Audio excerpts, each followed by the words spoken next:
Bom dia, sejam todos muito bem-vindos ao nosso Diálogos da Longevidade. Hoje a gente tem como tema uma nova atitude para a vida, a longeratividade.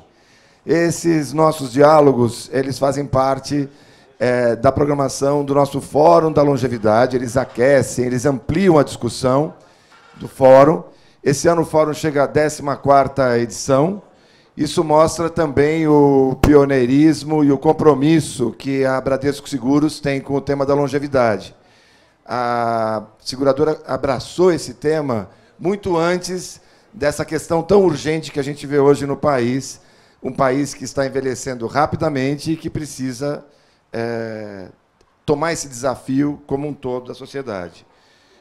Hoje a gente abre aqui oficialmente com as palavras do nosso diretor-presidente da Bradesco Vida e Previdência e da Bradesco Capitalização, Jorge Nasser.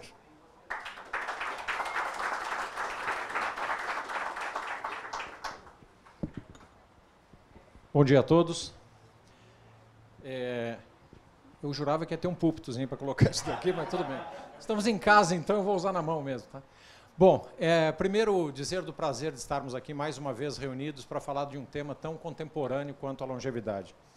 Já na abertura eu gostaria de agradecer a presença das senhoras e dos senhores aqui e também um agradecimento especial aqui ao Bruno Assami.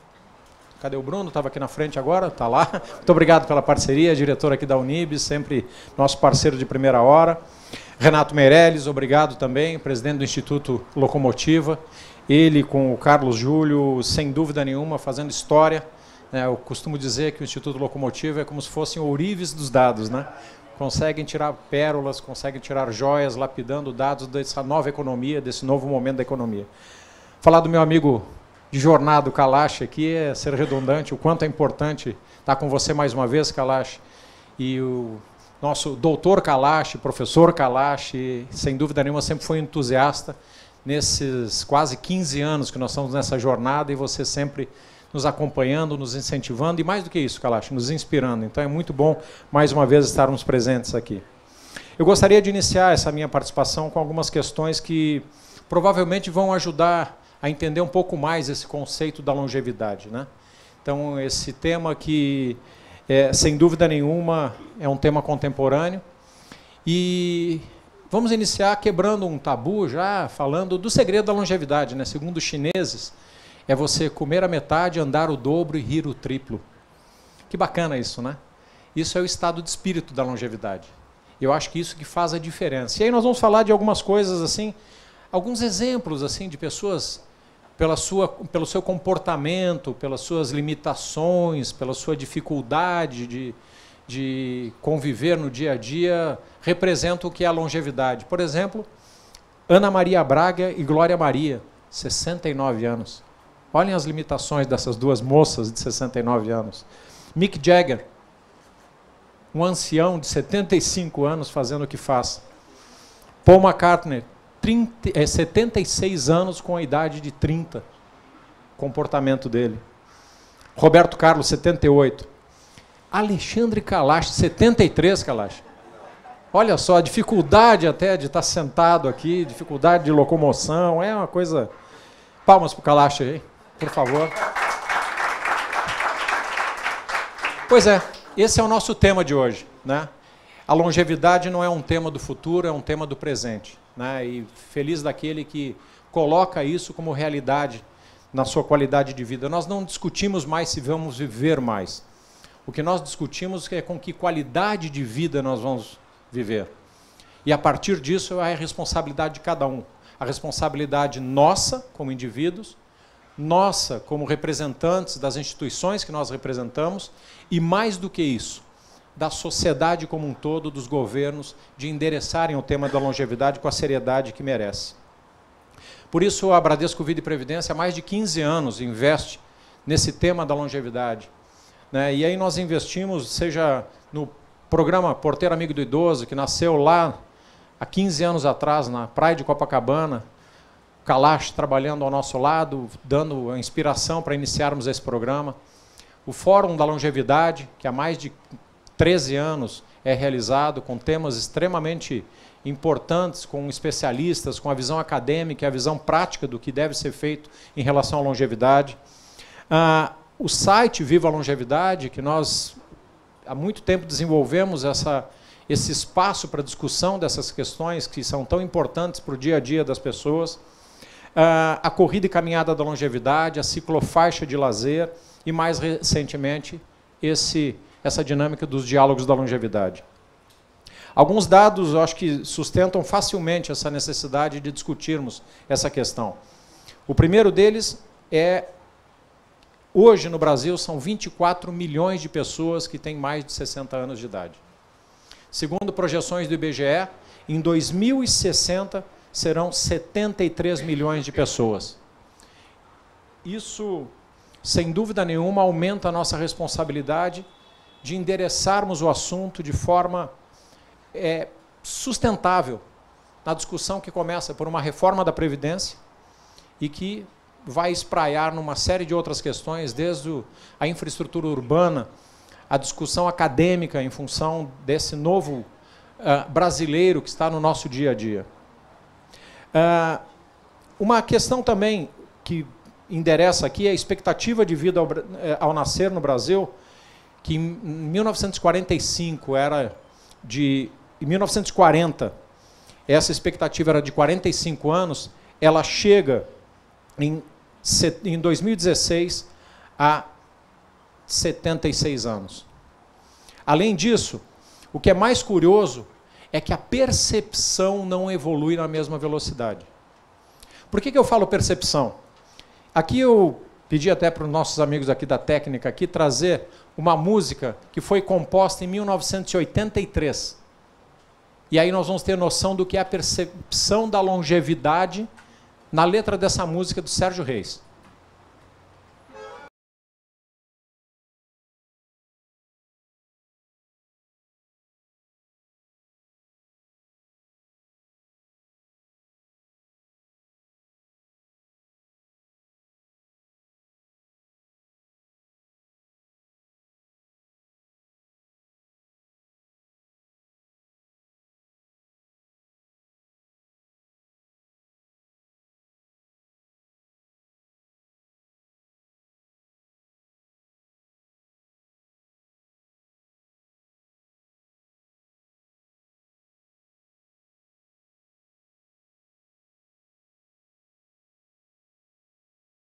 Em 1983. E olha o quanto evoluiu para hoje. Né? Uma coroa de 30 anos. Quantos de nós aqui já estamos mortos, né? Então, aqui surge também um novo conceito que ainda é pouco conhecido no Brasil, que mais do que a expectativa de vida, nós já começamos a falar, inclusive na reforma da Previdência, sobre a expectativa de sobrevida. Aos 60 anos, na década de 80, a expectativa de um brasileiro com 60 anos era de viver até os 76 anos. Hoje, a expectativa de sobrevida após os 60 anos é de 82 anos.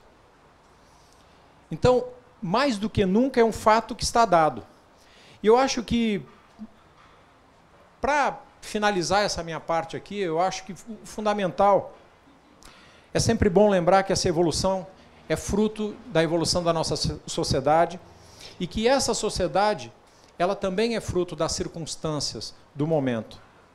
Então, aqui eu vou aproveitar um texto que eu usei num dos fóruns da longevidade que nós realizamos e que tinha muito que dizer para essa geração que nós pertencemos. Temos muitas pessoas que são para frentex, mas também temos algumas que são boco-moco. Mas essa variedade é uma brasa mora. E, afinal, para muitas das senhoras e senhores, o Tarcísio Meira sempre será um broto. E mais do que isso, por fim, precisamos inspirar aqueles que a ficha ainda não caiu. E muitos aqui não sabem nem o que isso representa ainda. E assim, virar o disco e seguir em frente. Um presente que, pela primeira vez na história, nós nos deparamos com 4 gerações convivendo em nossas casas, em nossas empresas, na nossa sociedade. E é hora de aprender e ensinar, de amadurecer antes de envelhecer, de viver antes de morrer. Como disse o nosso poetinha Mário Quintana, não faça da tua vida um rascunho, poderás não ter tempo de passá-la limpo. Então, desejamos que cada uma das senhoras e senhores aproveite muito esse momento de reflexão sobre a longevidade e que hoje, no Dia Internacional Sem o Elevador, a gente valorize cada vez mais a qualidade de vida e aquela qualidade que nós queremos ter e deixar para as nossas gerações de filhos. Muito obrigado e aproveitem o nosso evento. Obrigado a todos. Obrigado ao Jorge Nasser. E agora a gente vai ouvir o nosso jovem, porém experiente, consultor de longevidade, médico, ele que é o presidente do Centro Internacional de Longevidade Brasil, Alexandre Kalash. Obrigado, Giba. Obrigado a todos. Nasser, obrigado pelas palavras. Você pediu até palmas, meu Deus. E, Bruno, muito obrigado. É o que me sinto em casa. E o compromisso de vocês aqui, como a do Bradesco, mostra que esse realmente é um tema que veio para ficar. Você falou, Nasser, que o Paul McCartney está com 78 anos. Se tivesse ele nascido no Brasil há 78 anos, ele teria uma expectativa de vida de 42. Vê como é que o mundo mudou. Porque um brasileiro nascido como ele, em 1941, hoje esse brasileiro espera viver 33, 34 anos mais. Essa é a revolução da longevidade. Isso é que é extraordinário, que a gente esteja aqui nesse país, se tivesse ele nascido aqui, estaria como nós, e isso tudo mudando tão rápido. Para vocês terem uma ideia, quando a Bradesco começou a conceber e consolidar o seu interesse pela longevidade, você falou, nós ganhamos desde então 6 anos de expectativa de vida, isso é extraordinário. Pensem, dos tempos de Roma até hoje, nós temos uma diferença brutal de expectativa de vida. Mas se nós olharmos o tempo de Roma para o ano 1900, na virada do século passado, o aumento na expectativa de vida foi de 6 anos. Em 2 milênios, a humanidade conseguiu essa façanha de aumentar a expectativa de vida em 6 anos. Nós o fizemos desde que a Bradesco começou o seu compromisso. Isso é extraordinário. É muito rápido. E como você disse, traz e ilustra com a canção do Sérgio, nós estamos totalmente fora do contexto, porque muitas vezes olhamos para aquilo que acontecia no passado e trazemos esses conceitos como se eles fossem válidos hoje. Nasser, você também chamou atenção para o fato de que quem já é coroa, quem chega aos 60, 65, espera viver mais. E é muito mais. Em 1940, quando esse tal velhinho de 70 e tantos anos, se ele tivesse já 65 anos, fosse homem, esperaria viver mais 4,5. Se fosse uma mulher, 4. Hoje, uma mulher de 65 anos espera viver no Brasil quase 11, quase 3 vezes mais. E o homem passou para 8. Não são só as crianças que estão vivendo mais. São aqueles que têm 60, são os 50 a mais. E muita coisa mudou. E a gente precisa mudar junto. E eu vou pedir para vocês pensarem, fechem os olhos e pensem o que era mais difícil fazer ou impossível há 5, 6 anos atrás. O que vocês fazem hoje com facilidade que não podiam ter feito há 5, 6 anos atrás? Pensem só um pouquinho nisso.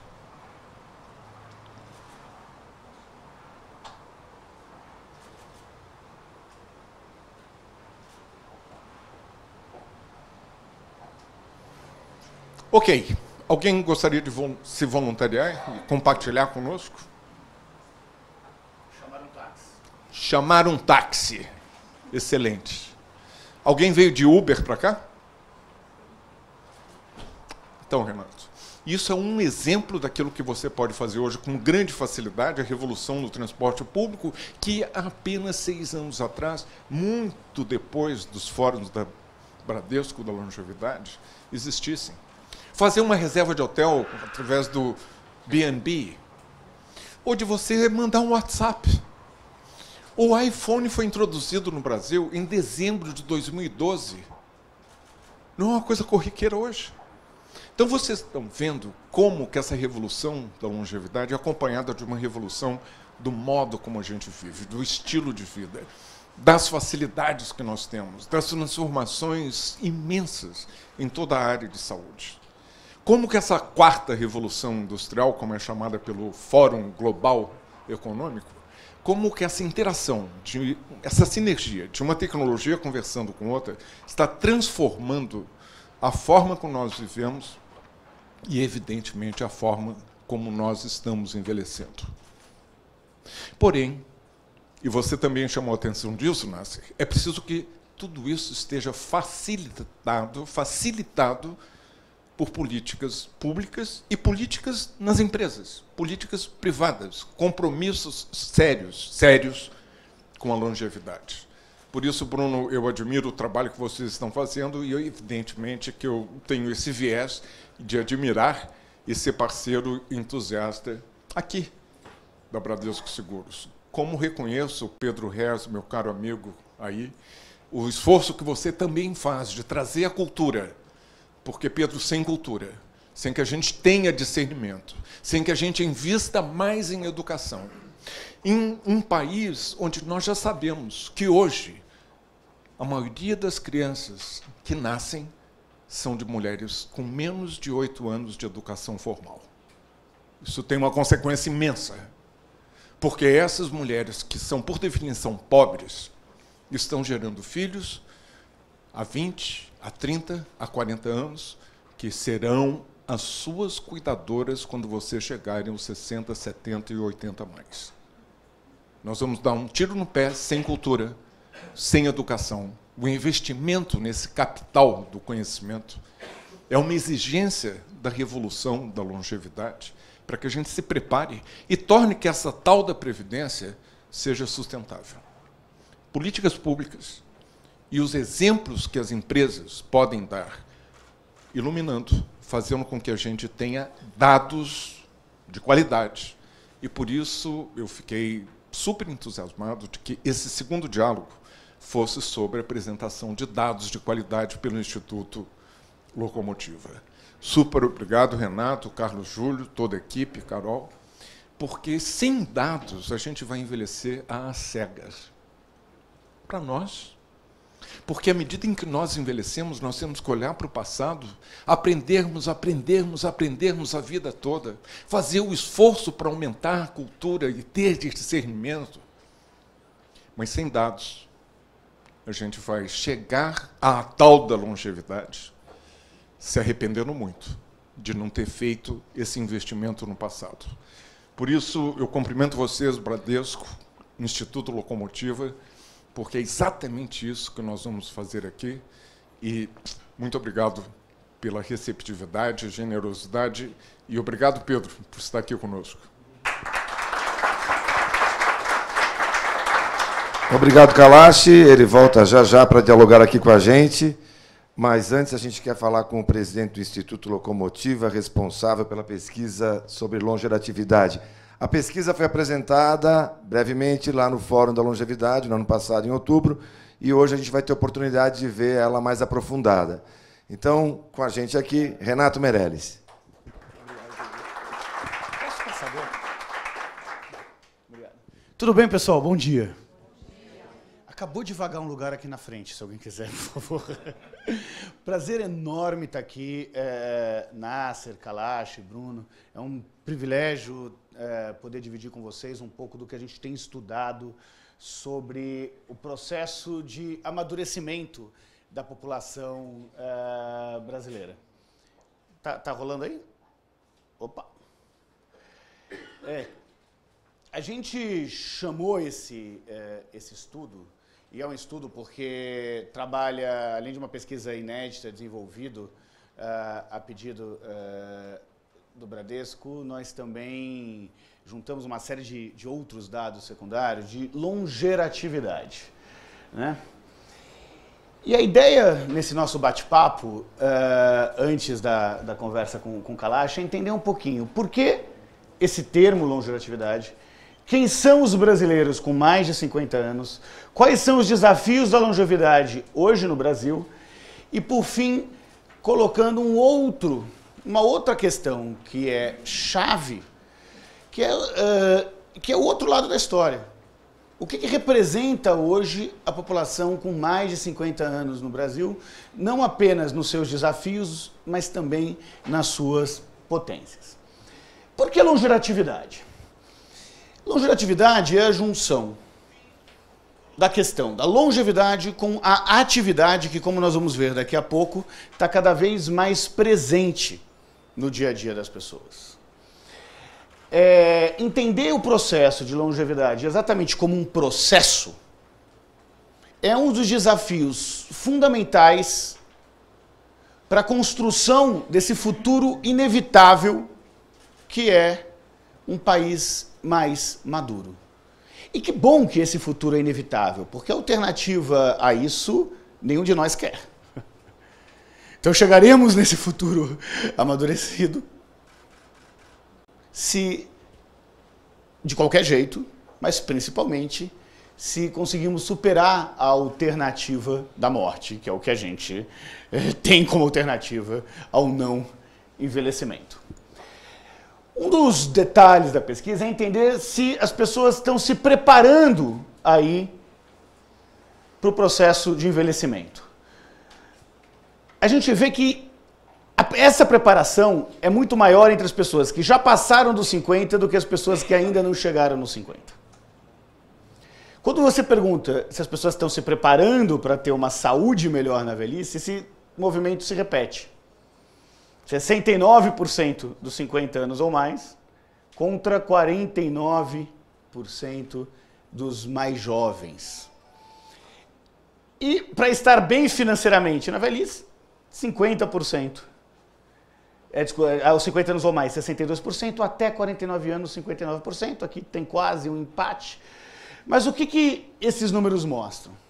Que, em geral, a preparação para viver mais e melhor acontece quando você já passou da metade da sua vida. É algo que, conforme se aproxima o processo de envelhecimento, aumenta significantemente a preocupação com o envelhecimento. Você tem medo de envelhecer? E aí a relação muda.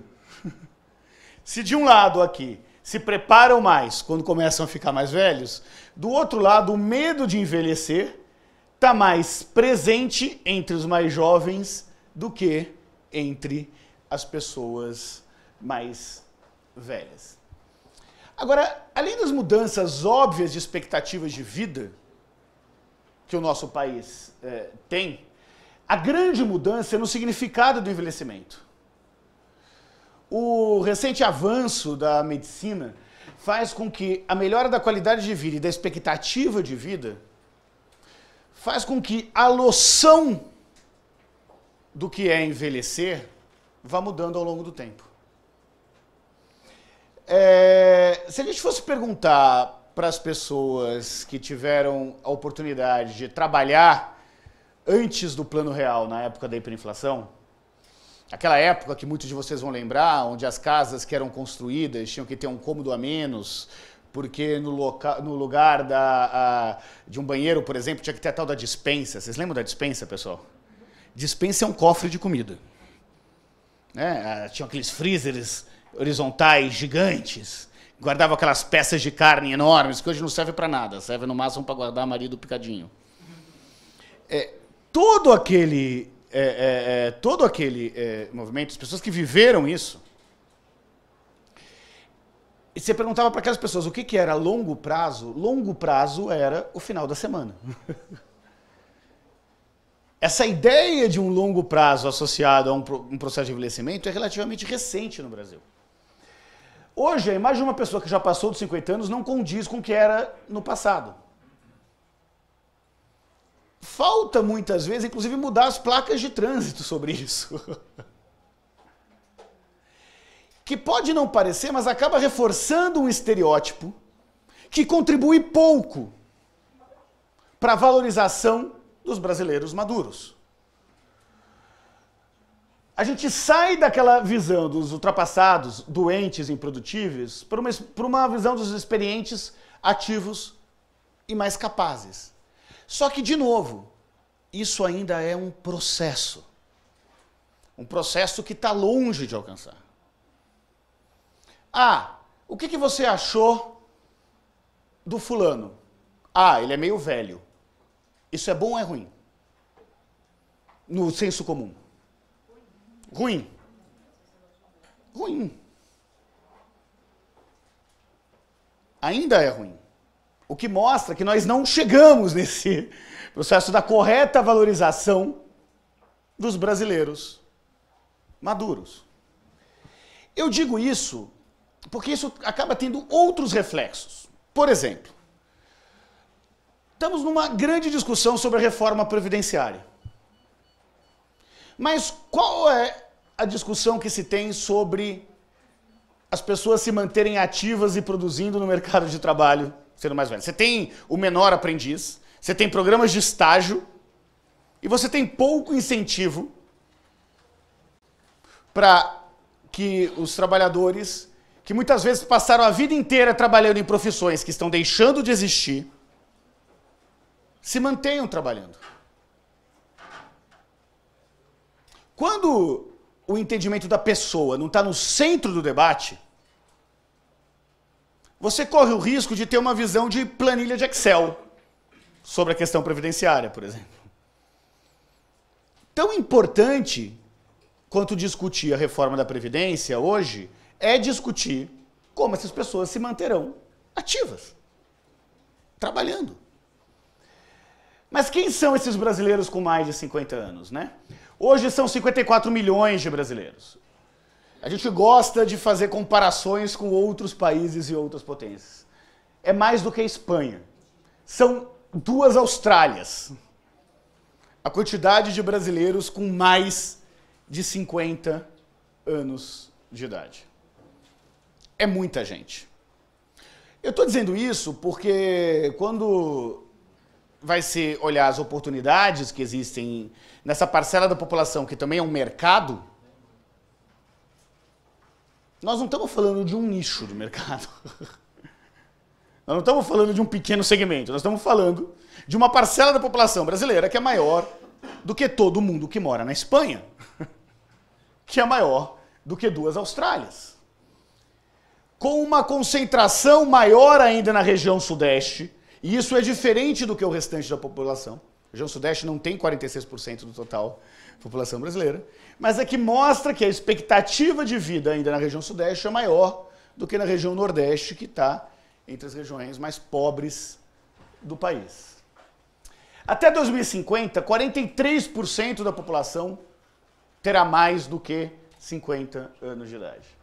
São 98 milhões de pessoas com 50 anos ou mais. Uma mudança gigantesca em apenas 3 décadas. A discussão que se faz é como chegaremos lá. Que medidas têm que ser tomadas hoje na construção de um país que terá 4 de cada 10 habitantes com mais de 50 anos no futuro breve. 62% desses brasileiros com 50 anos ou mais hoje são considerados chefes de família. Esse número é de 25% dos brasileiros com até 49 anos. É uma diferença enorme no papel que os brasileiros com mais de 50 anos jogam na família brasileira. 13% dos brasileiros com 50 anos ou mais moram sozinhos.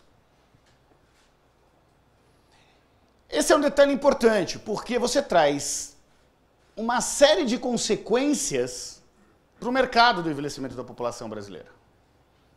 O quanto que as ruas estão preparadas para uma população que está vivendo mais.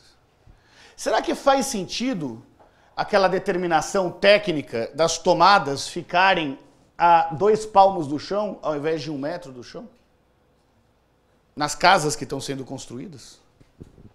Se quando nós vamos abrir a porta, a fechadura tivesse acima da maçaneta, não seria mais fácil conseguir encaixar a chave na fechadura?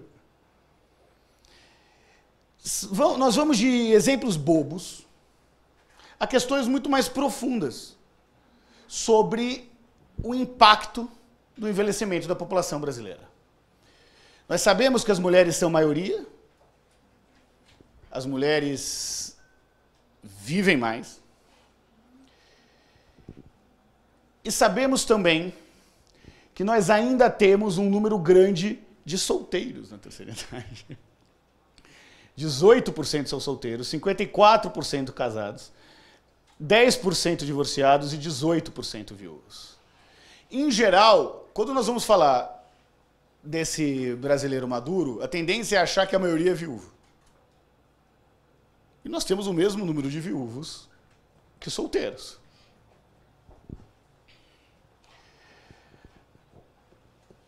A religião católica ainda predomina, e isso é engraçado, porque quanto mais jovem, maior a participação de evangélicos. Quanto mais velhos, maior a participação de católicos. E entre as pessoas que possuem uma religião e frequentam templos, entre as pessoas que são praticantes da religião, a média de vezes é 3,7 vezes ao mês de ida a algum templo, que pode ser uma igreja, que pode ser um templo evangélico, por mês. Entre os praticantes, obviamente. Nós vimos que a escolaridade das pessoas mais velhas ainda é menor do que o restante da população brasileira. Uma escolaridade menor, com pessoas que vão viver mais e terão que trabalhar mais. E que muitas vezes se concentraram em profissões que, como nós dissemos, estão deixando de existir. Mas tem uma questão interessante da pesquisa que tem a ver com a definição da identidade dessas pessoas.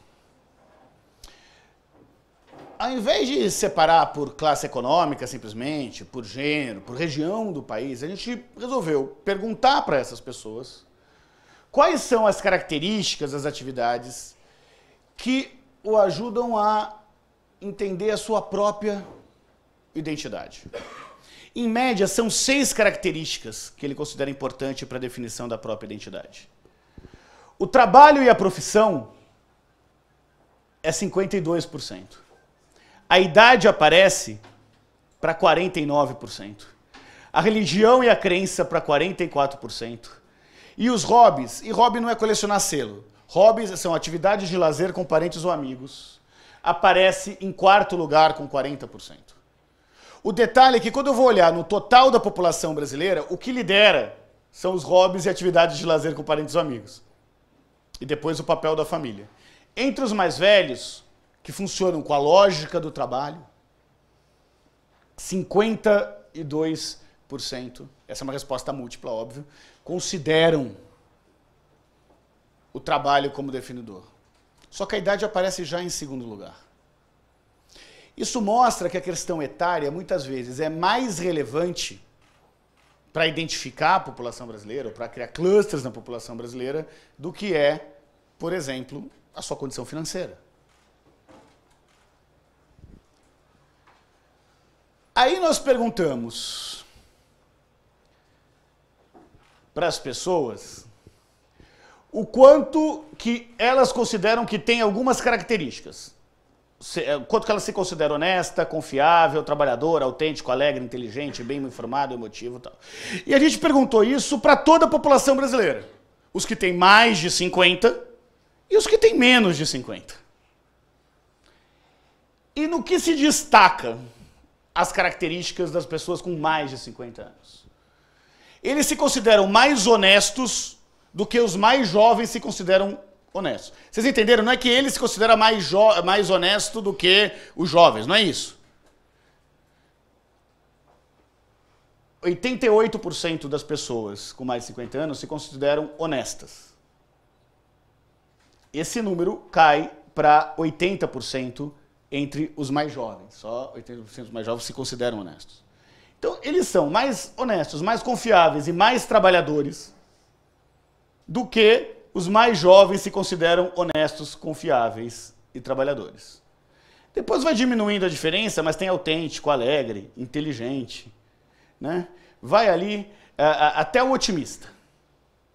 Depois, os mais jovens se consideram mais do que os mais velhos. Preocupado com os outros quase empata, mas sonhadores e simpáticos. Depois volta para preocupados com a sustentabilidade, extrovertidos, empatam, né? E depois os mais jovens só superam aventureiro e sensual. Sabem nada. O que é importante desse gráfico? É mostrar que autoestima é um problema muito maior dos mais jovens do que dos mais velhos. A primeira questão que fica óbvia é que quem tem mais problema de autoestima são os mais jovens do que os mais velhos. E que quando você consegue ter uma autoestima um pouco mais elevada, o seu ideal de aspiracional é um pouco diferente. Toda vez, nas raras vezes que as pessoas mais velhas aparecem em comerciais de TV, por exemplo, nós vamos mostrar isso daqui a pouco, elas aparecem tentando parecer muito mais jovens. Vocês já repararam nisso? Quando que o aspiracional dos brasileiros mais velhos é a melhor versão de si mesmo. E não é a negação do que o espelho mostra. E isso é bem diferente do que, de alguma forma, essa ditadura millennium impôs na comunicação ou nas estratégias de negócio. Porque durante anos as estratégias de marketing trabalhavam com uma lógica de um aspiracional muito diferente do que você é. E o problema é que isso acabava por desqualificar o que você é. E isso não cabe mais no século XXI.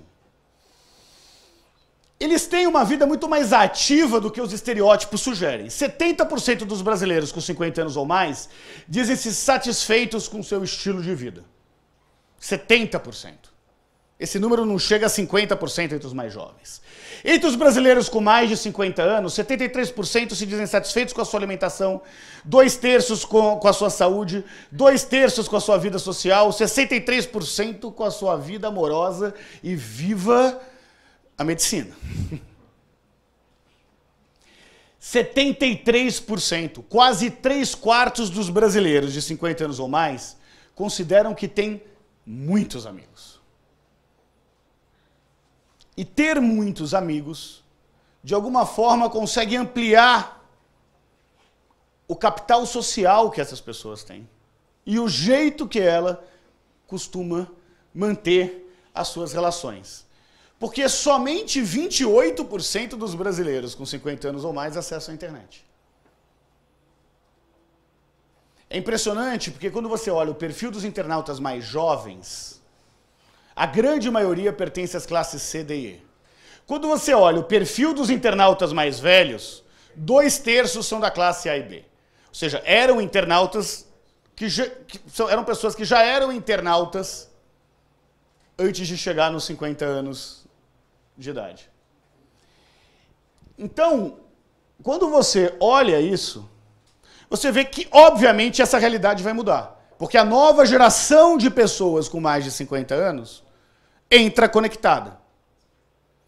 E quando nos grupos de pesquisa, ou nas pesquisas etnográficas, onde nós vamos passar um tempo morando na casa das pessoas, a gente encontra essas pessoas mais velhas e mais maduras que acessam a internet, nós conseguimos identificar um impacto gigantesco que a internet tem na vida dessas pessoas. Na forma de fazer compras, de se manter conectados com os amigos, numa independência que torna a vida dos 13% que moram sozinhos muito mais fácil de se manter. Mas, de novo, ainda é um processo. É inevitável a digitalização. De 2008 a 2018, o número de internautas com mais de 50 anos, em números absolutos, cresceu 946% de 2008 a 2018. Proporcionalmente, foi a faixa onde os internautas mais cresceram, porque partiam de uma base muito baixa. Mas ainda é de apenas 1/4 entre os brasileiros com mais de 50 anos de idade. Como eu disse antes, a maioria, aí, com o tempo de acesso à internet, vai crescer. As pessoas que não acessam a internet vão saindo e as pessoas que já acessam a internet vão entrando no patamar com mais de 50 anos de idade. Entre esses 28%, 59% afirmam que acessam a internet todos os dias, várias vezes por dia. A minha mãe está aí. Minha avó está aí. Eu estou chegando aí. Qual é o estilo de música preferido e o estilo que ouve? Né? O preferido é gospel. Depois tem MPB, sertanejo, country, rock ou pop rock, samba raiz, música clássica. E sabe por que é o gospel? Não é só pelo papel da religião que eu já disse para vocês. É porque, mais do que um estilo, gospel é uma visão de mundo. Então você tem sertanejo gospel, forró gospel, samba gospel, rock gospel. Então, quando as pessoas declaram que o preferido é o gospel, de alguma forma eles reafirmam uma importância que a religião tem na vida dessas pessoas. De todo modo, o Sérgio Reis, que o Nasser dividiu com a gente, está lá presente como o único estilo musical em que é ouvido por mais da metade dos 54 milhões de brasileiros com mais de 50 anos de idade. Entre os brasileiros com mais de 50 anos de idade, 17,2 milhões foram jantar fora por lazer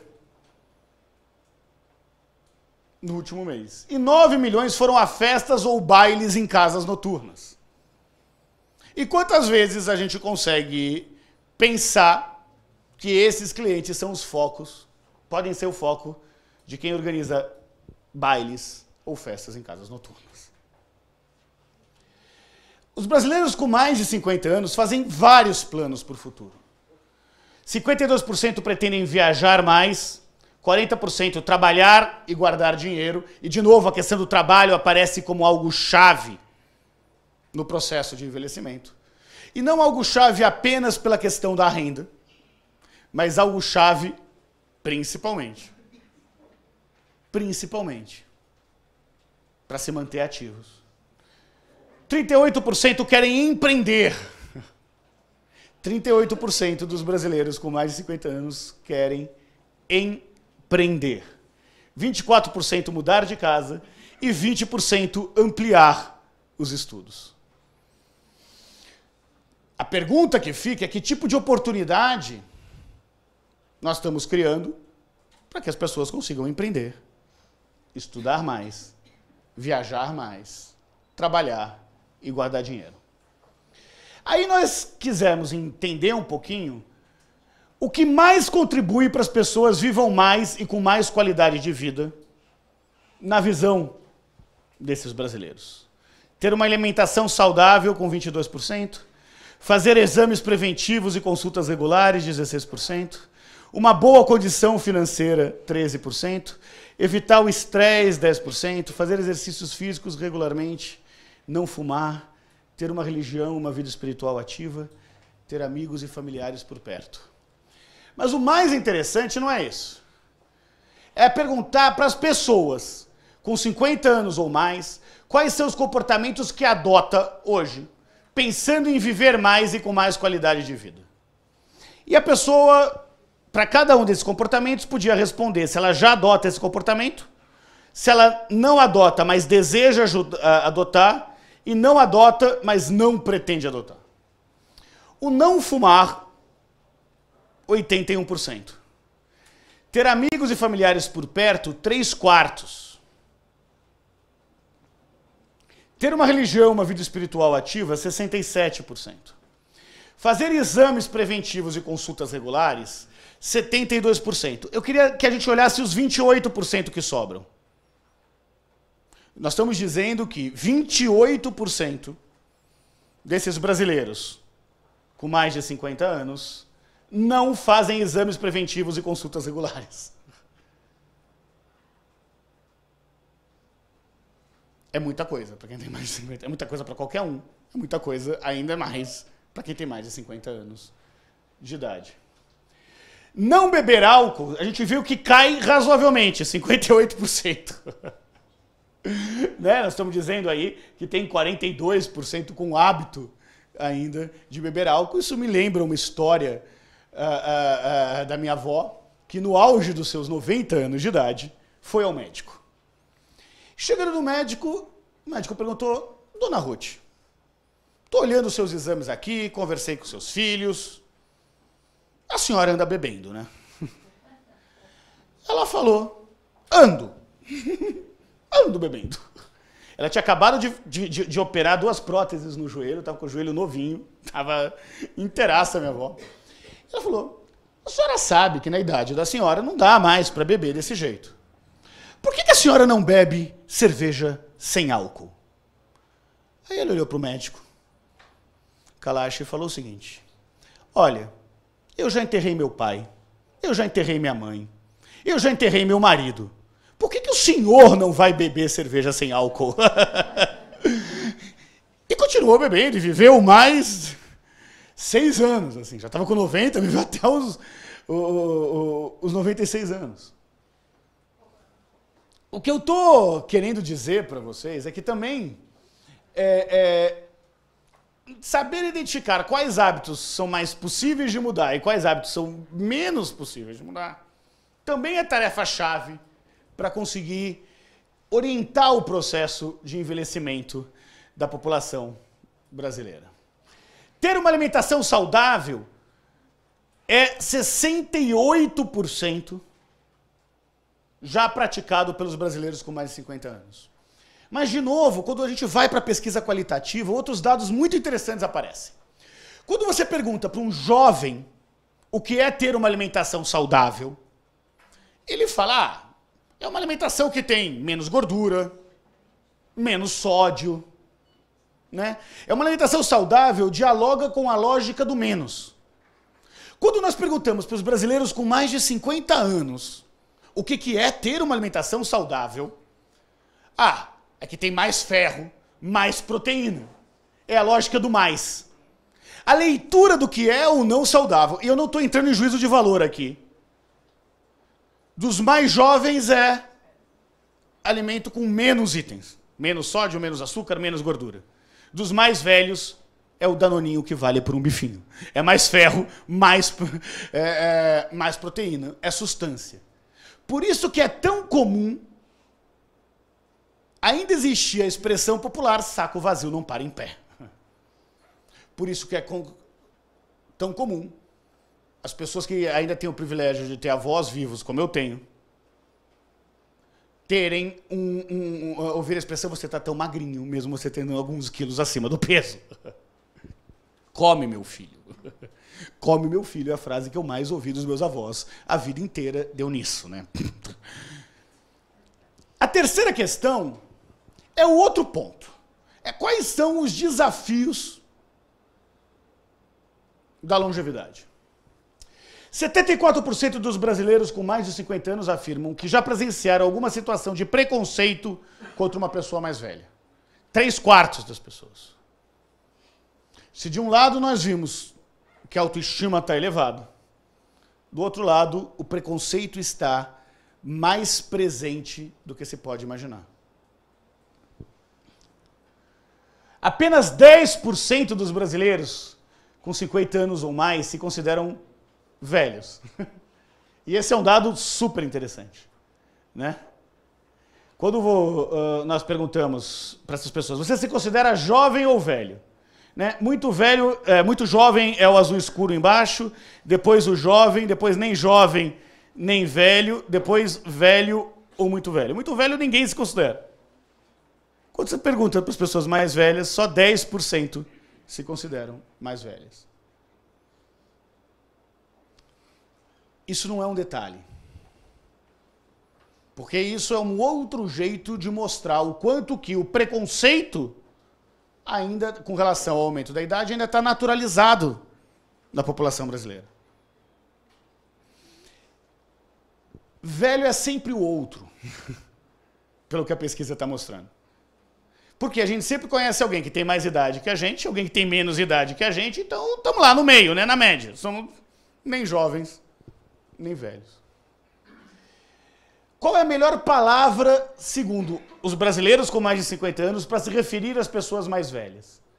Madura lidera a lista com 32%. Só que velhas, associados ainda ao estereótipo de algo ultrapassado, aparecem com apenas 3%. De novo, é mais um dado que reforça alguns dos estigmas que ainda são naturalizados na população brasileira.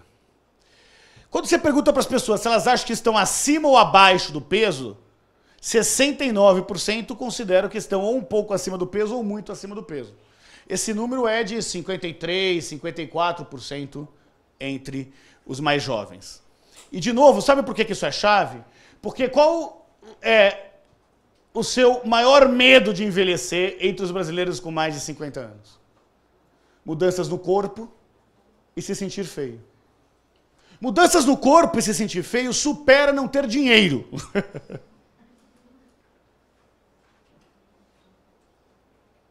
Supera não ter dinheiro, que é a condição básica para a sobrevivência. E isso, de novo, é reforçado por um conjunto de estereótipos que persistem no Brasil. Se sentir feio é maior do que o medo da solidão, é maior do que o medo de se sentir inútil. Quando nós perguntamos se ela possui algum dinheiro guardado ou não, 2/3 quase afirmam que não possuem. 2/3 afirmam que não possuem. Quando nós perguntamos entre os 35% que tem, só 13% equivalente a mais de 10 meses do seu salário atual ou da sua renda atual. Só 13%. De novo, isso não é um detalhe. De novo, a discussão sobre capitalização, sobre previdência público-privada, sobre geração de renda para sustentar o Brasil, que está cada vez mais maduro, é fundamental para a sociedade. Você acha que está fácil ou difícil pagar as contas? 8% apenas consideram que está fácil ou muito fácil. E 6 de cada 10 brasileiros com mais de 50 anos afirmam que está difícil pagar as contas. Uma outra questão interessante sobre a relação do brasileiro com o dinheiro e com as finanças está nesse gráfico. Enquanto 77% dos brasileiros mais jovens acreditam que aos 50 terão uma condição financeira mais confortável, 69% das pessoas com 50 anos ou mais dizem ter atualmente uma condição menos confortável do que imaginavam. Expectativa, realidade. Claramente colocado. Porque discutir a longevidade é entender que o futuro não é só amanhã. O futuro tem que ser, o amanhã tem que ser planejado desde já. Não é à toa que a questão da previdência é uma questão chave. Mas não é à toa que os seguros são uma questão chave. E eu não estou falando porque eu estou no Fórum do Bradesco, é porque é fato.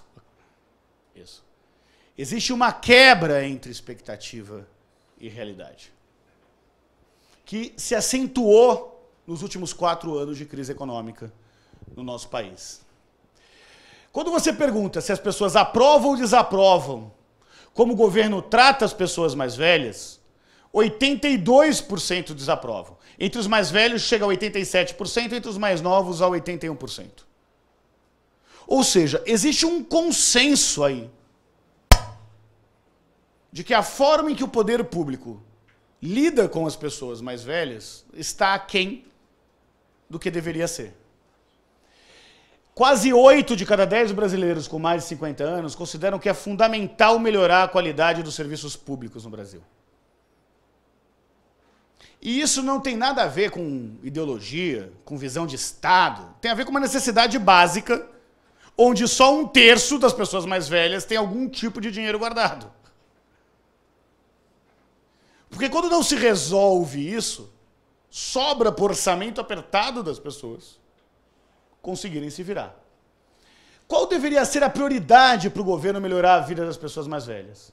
E melhorar a saúde pública lidera tanto entre os mais jovens, que estão em azul, com 43%, quanto os mais maduros, que estão em laranja, com 37%. Aumentar o valor das aposentadorias e da renda aparece em segundo lugar entre os brasileiros com mais de 50 anos de idade.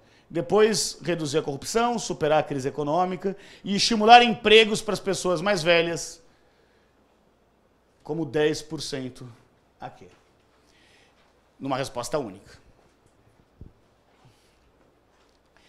Esse é um outro gráfico muito interessante da pesquisa. Se você pudesse voltar no tempo, quais ações você tomaria?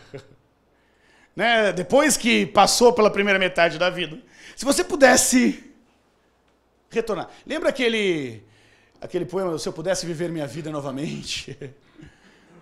Então, além de usar mais creme solar, protetor solar, ter cuidado melhor com a saúde, tentaria guardar mais dinheiro, teria tido uma alimentação mais saudável, teria estudado mais, teria feito mais exercícios físicos, passaria mais tempo com amigos e familiares, teria dedicado mais tempo a uma atividade de lazer.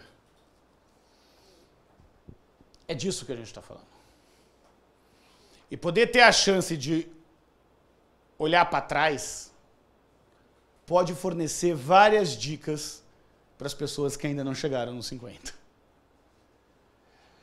Por fim, vamos entender o outro lado da moeda. A potência que existe nos 54 milhões de brasileiros com mais de 50 anos de idade. 92% dos brasileiros com mais de 50 anos dizem ter orgulho das realizações e conquistas que tiveram ao longo da vida. Um orgulho que muitas vezes simplesmente não aparece nas peças publicitárias. Um orgulho que ajuda a entender aquele gráfico sobre autoestima que eu mostrei para vocês anteriormente. Um orgulho que muitas vezes é mais individual do que coletivo.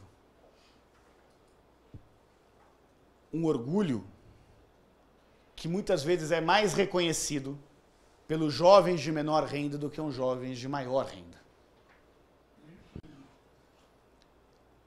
Entre os brasileiros com mais de 50 anos, 44% estão aposentados. Recebem em média R$ 1.574 de aposentadoria. Entre os brasileiros com mais de 50 anos, 39% estão trabalhando e recebem em média R$ 2.126 pela sua principal fonte de trabalho, não interessa se é formal ou informal. E temos 6% aí desempregados ou procurando emprego. A potência dos brasileiros com mais de 50 anos se refletem no que é hoje o maior mercado consumidor brasileiro, que é o mercado dos Grey Powers, com um movimento de 1,8 trilhão de reais por ano. Isso equivale a 42% do total da renda dos brasileiros. 42% do total da renda dos brasileiros. Isso é mais do que todo o consumo da classe C, que é a maior classe econômica do Brasil. É mais do que todo o consumo das mulheres. 1,8 trilhões de reais significa que se os brasileiros com mais de 50 anos de idade, se os 54 milhões de brasileiros que pertencem a essa faixa etária formassem um país, imagine, o país dos Grey Powers. Esse país seria o 18º país mais rico do mundo. Se a renda desses brasileiros fossem a renda de um país, esse país estaria no G20 do consumo mundial. É muita gente. Com muito dinheiro no bolso. Desses 1,8 trilhões de reais, 51% vem de salários e 38% das aposentadorias, pensões 9% e 2% com outras fontes de renda apenas, como aluguéis ou aplicações financeiras. O trabalho continua a chave para as pessoas com mais de 50 anos de idade. De novo, não é um detalhe. O índice de bancarização dos brasileiros com mais de 50 anos, até porque muitos deles recebem aposentadoria ou benefícios, é muito maior do que o índice total de bancarização dos brasileiros. 87% dos brasileiros com 50 anos ou mais são bancarizados hoje. 58% com contas poupanças, 51% contas correntes, 39% apenas de cartões de crédito, só 25% com plano de saúde ou convênio, que é uma média muito próxima à média da população brasileira. Quando a gente tiver intenção de consumo para o próximo ano, eu tenho 9,8 milhões de brasileiros com mais de 50 anos que querem comprar móveis, mais de 6 milhões que querem comprar smartphones, quase 4 milhões comprar TV, 3,6 milhões que querem comprar geladeiras. São 1,8 trilhões de reais que consomem muitos produtos, mas que também consomem muitos serviços. Eu tenho quase 8 milhões que querem reformar a casa, quase 10 milhões que querem viajar pelo Brasil, mais de 5 milhões que querem fazer um curso, 3,2 milhões que querem fazer uma faculdade com mais de 50 anos de idade. No entanto, mesmo sendo o maior mercado consumidor brasileiro, 77% dos brasileiros com mais de 50 anos acreditam que as pessoas que aparecem nas propagandas costumam ser muito diferentes delas. 77%. Do maior mercado consumidor brasileiro. Deixa eu falar um absurdo que é isso. É como se você tivesse o cara que compra o seu produto simplesmente não aparecendo nas propagandas. O casting esquece dos mais velhos. 84% dos atores e figurantes têm menos de 50 anos de idade. Para ilustrar o que é isso na prática, nós mostramos a fotografia de várias mulheres e perguntamos para as mulheres como é que são as mulheres que elas costumam ver nas propagandas de TV. As 3 que lideram têm menos de 30 anos de idade. Uma jovem loira, uma adolescente loira. Aí nós perguntamos para as mulheres de todas as idades, não só para as mais velhas, como são as mulheres que vocês gostariam de ver nas propagandas? Uma senhora com mais de 60 anos de idade, outra senhora com mais de 60 anos de idade, uma senhora com mais de 50 anos de idade, negra. Olha a diferença entre o que ela vê do que ela gostaria de ver. O que esse gráfico está nos mostrando pode parecer meio óbvio, mas simplesmente esquecido pelos trabalhos desenvolvidos de marketing. O aspiracional dos brasileiros mais velhos é alguém parecido com ele. É a melhor versão de si mesmo. E não é aquela comunicação que reforça o estigma e o preconceito que existe com relação às pessoas mais velhas. 87% das pessoas com mais de 50 anos dizem que gostariam de ser mais ouvidos pelas empresas. 67% dos brasileiros com mais de 50 preferem marcas e empresas que tenham valores parecidos com o seu e não que desqualifiquem os seus valores e a sua visão de mundo. 65% dos brasileiros com mais de 50 anos afirmam valorizar empresas que tenham um comportamento ético presente nas suas ações e na sua comunicação. Para terminar e para a gente pensar junto, o quanto que hoje nós estamos preparados para envelhecer nesse país que estamos construindo hoje? o quanto que nós temos um pensamento efetivo para o processo de geração de renda para esse Brasil que está cada vez mais maduro, para a inserção social de um Brasil que está cada vez mais maduro, para a preocupação com a saúde e bem-estar, não apenas dos brasileiros que hoje têm mais de 50 anos, mas para os brasileiros que estão chegando lá. Se aproximar do público com mais de 50 anos é se aproximar do nosso futuro, seja como cidadão, seja como empresário, seja como membro de um país que indiscutivelmente terá uma parcela cada vez maior da sua população, graças a Deus, vivendo mais. Muito obrigado pela atenção de vocês. Obrigado, Renato. Senta aqui agora para o nosso diálogo. Eu queria agradecer também o pessoal que está nos assistindo pelo streaming, nas redes sociais. Assim, o nosso diálogo alcança muito mais gente além da nossa sala. E eu vou chamar de volta o Alexandre Kalash. Fica aqui, Kalash. Você vai coordenar o debate junto com o Nasser, que também participa lá no Renato. Ok? O microfone está aqui.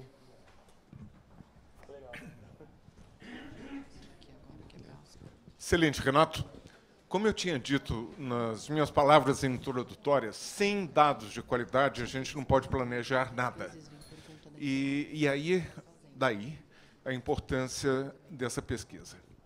A primeira pergunta que eu queria lhe fazer é mais para esclarecimento, talvez até meu, que eu não cheguei a perceber bem, sobre a metodologia. Nós temos aqui uma amostragem de 487 pessoas de 50 anos e mais, e, portanto, cerca de 1.700 com menos de 50 anos. Como foi feito o estudo?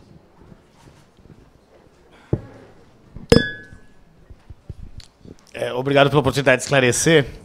Foi feita uma pesquisa quantitativa para a parte de internet mais online, para a parte... duas, na verdade. Offline, para as questões mais gerais, que não envolviam apenas o comportamento das pessoas dentro da internet. Fora isso, pesquisa quantitativa tradicional, como se faz pesquisa eleitoral, como se faz qualquer pesquisa do Ibope ou do Datafolha. Fora isso, a gente foi olhar os microdados do IBGE. Pouca gente sabe, mas o Brasil tem um dos melhores institutos de coleta de dados constantes, que é o Instituto Brasileiro de Geografia e Estatística. Com algumas pesquisas muito fortes relacionadas a censo. É o censo que acontece todo ano, a cada 10 anos, desculpa. A POF, que acontece de 5 em 5 anos, que é a pesquisa de orçamento familiar. E a PNAD, que era anual, agora passou a ser a PNAD contínua, de 3 em 3 meses, com novas tomadas que atualizam os dados da PNAD. Então, os dados relacionados à renda são recortes feitos em cima dos dados do IBGE. Mas as perguntas que foram feitas, aqueles que participaram e forneceram os dados, foi online ou foi em entrevista pessoal? Depende. As perguntas online foram relacionadas a hábitos de internet, relação com a internet, foram online. Né? As perguntas gerais, sobre expectativa, visão, foram feitas na tomada offline da pesquisa. Então, vocês fizeram visitas domiciliares? Eu estou querendo perceber melhor... Ponto de fluxo. Ponto de fluxo. Você desenha a amostra. Então, a parte offline da pesquisa, não a parte online é com painelistas. A parte offline da pesquisa é a mesma metodologia que o Datafolha utiliza, em que você sorteia regiões das cidades para representar o total do Brasil urbano. Tá? Não tem Brasil rural aqui.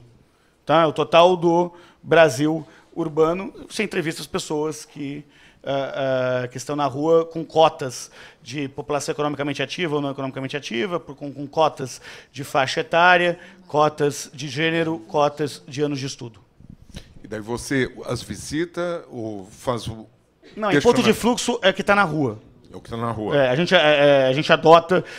É mais ou menos uma diferença que tem. A metodologia do Ibope é domiciliar.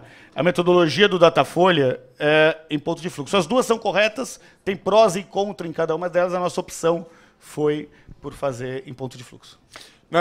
Essa pergunta que eu estou fazendo, ela tem pertinência, eu acho. Super, imagina. Porque Claro, os dados, para que eles sejam fiáveis, eles têm que se valer de uma amostragem que a gente possa realmente, 487 pessoas com mais de 50 anos, para a gente inferir, talvez, e não é barato, essa pesquisa não é barata, mas o esforço é que ela custe mais ainda para que, numa segunda amostragem, daqui a 3 ou 5 anos, a importância disso é ser um dado de base, para que a gente possa acompanhar periodicamente, porque, como você chamou atenção, as coisas mudam.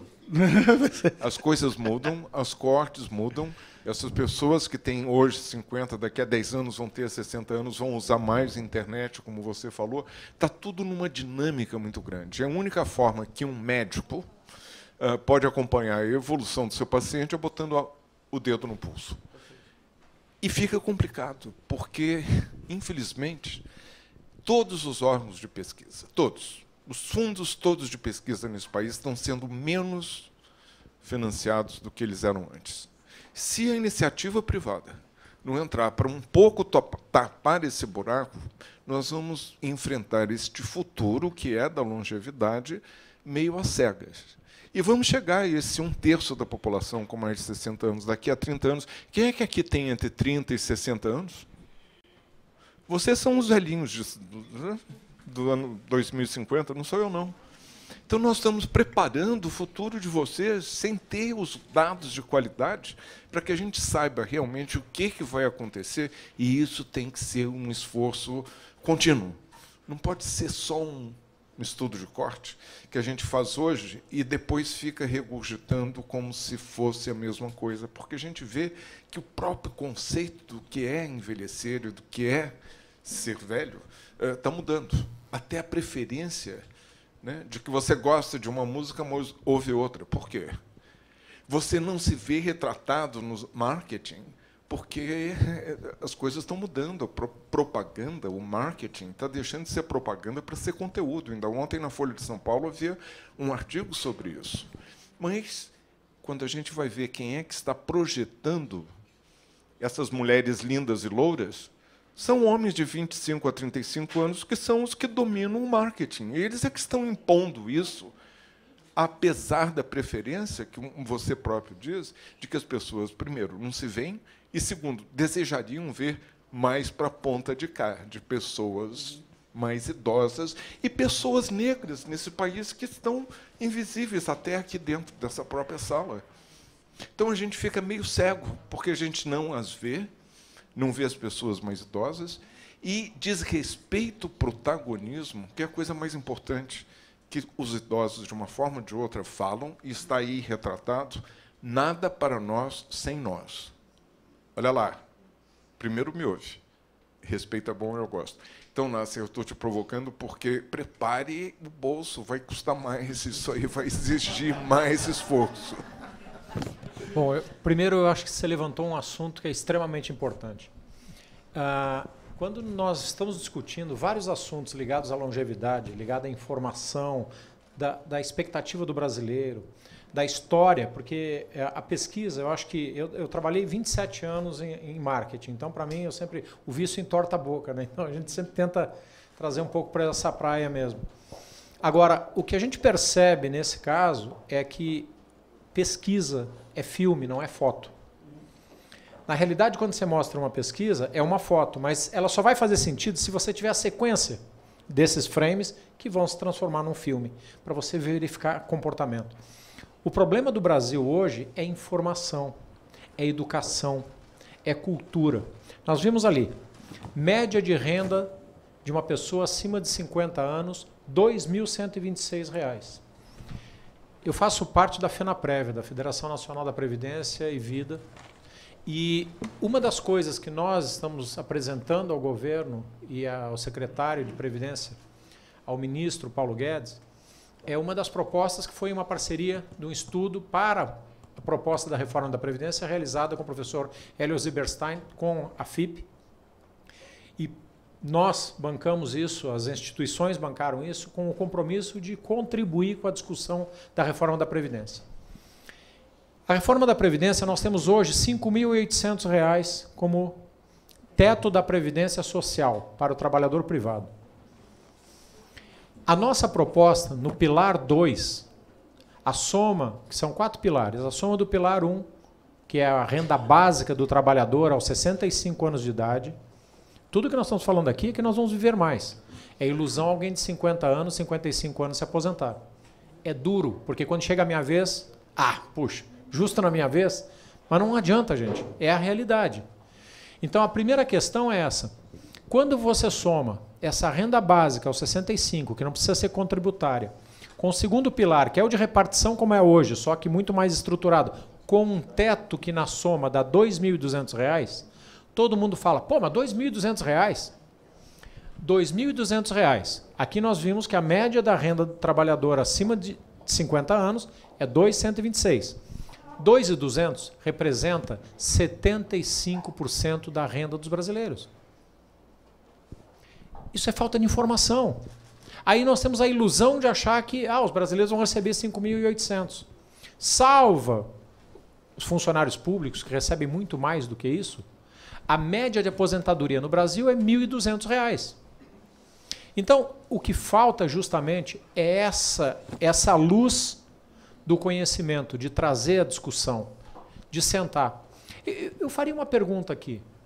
Quantos estão convencidos que nós vamos viver muito mais do que os 60 anos aqui?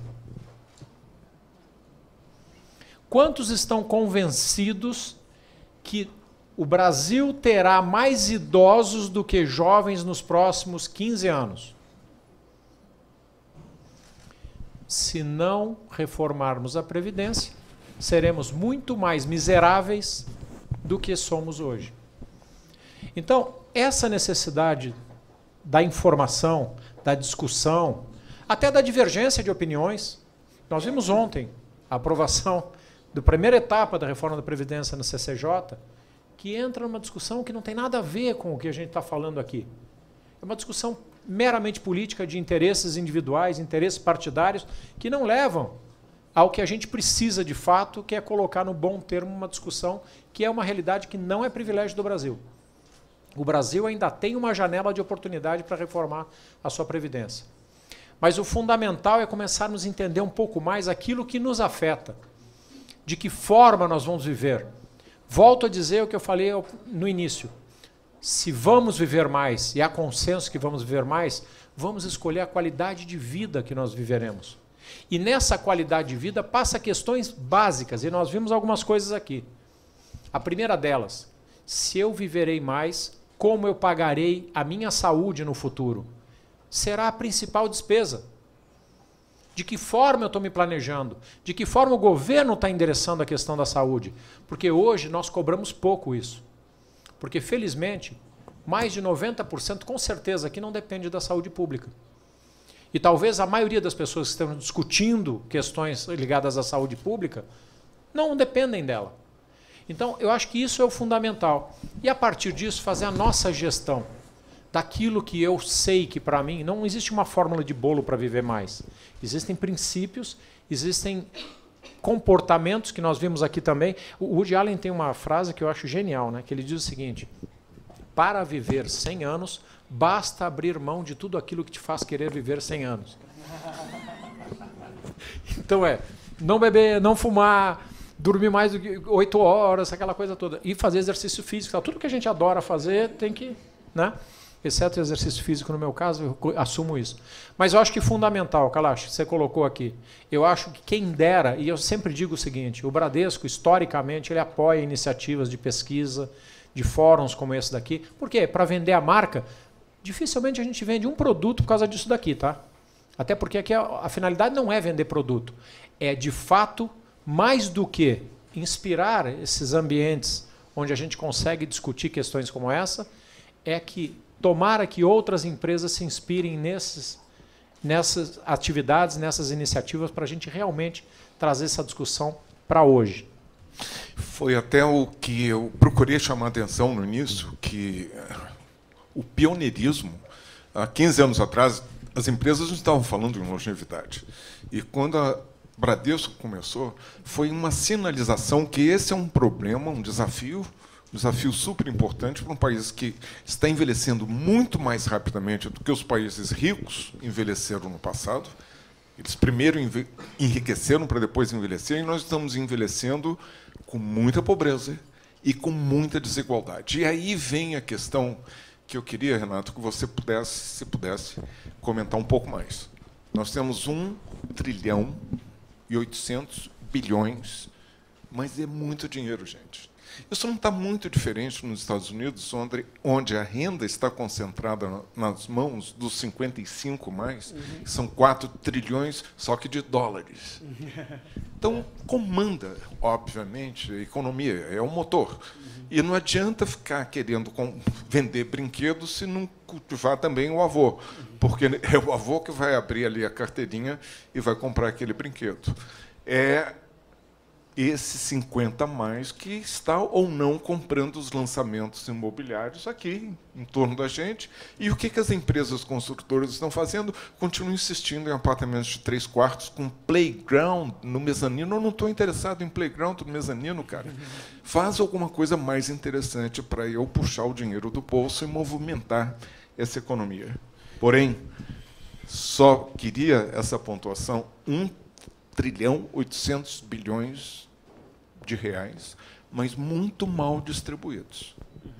E que a gente tem muita gente miserável. E que só vai ter acesso a serviços de saúde se o setor público oferecê-los. E o setor público congelou os gastos sociais por 20 anos. E que a gente está vendo que centros de saúde, pelo menos na minha cidade, no Rio de Janeiro, as enfermeiras não têm sabão para lavar a mão para partir de um paciente para o outro. É uma crise muito grave.